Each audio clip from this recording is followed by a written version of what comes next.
پوچھا گیا کہ 5 روزہ 6 روزہ 10 روزہ یا 15 روزہ تراویح پڑھنے کے بعد کیا بقیہ دنوں میں تراویح معاف ہو جاتی ہے؟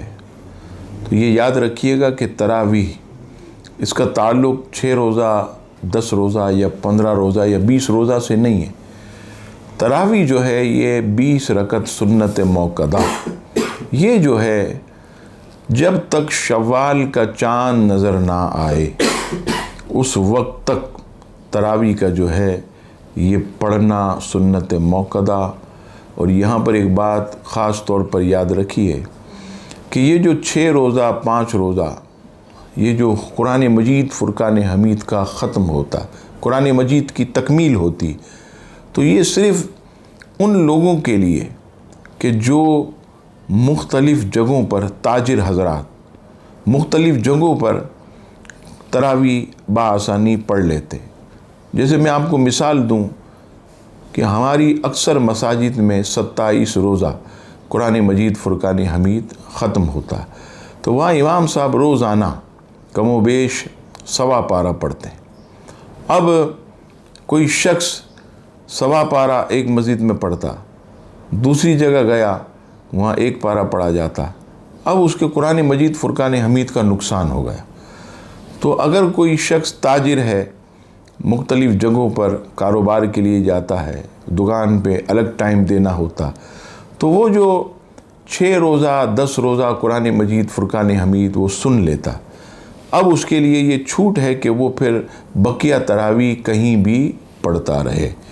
اچھا، یہاں پر ایک بات میں عرض کروں کہ ہمارے یہاں جو 3 روزہ 5 روزہ تراویح پڑھی جاتی ہے اس میں بڑی تیزی کے ساتھ حفاظ کرام پڑھ رہے ہوتے ہیں، اور بعض مقامات پر یعلمون اور تعلمون کے سوا کچھ بھی سمجھ میں نہیں آتا۔ تو ہر آدمی اس کے اندر ایک مفتی ہے، اور اس مفتی سے خود سوال کرے کہ کیا میرا دل مطمئن ہے، یہ جو میں قرآن مجید فرقان حمید 6 روزہ یا 5 روزہ سن رہا ہوں، کیا میں قرآن مجید کے ہر لفظ کو سمجھ رہا ہوں یا میرے سر کے اوپر سے گزر رہا؟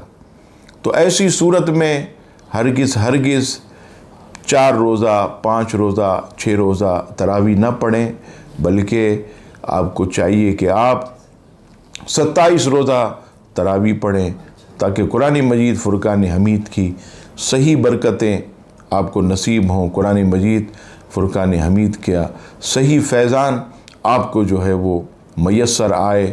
اگر ہم اس طرح تراویح کا مزہ لیں گے، اس کی چاشنی اور اس کی مٹھاس پائیں گے، تو انشاءاللہ تعالی ہمارے لیے بہت ہی زیادہ روحانیت کا سبب بنے گا۔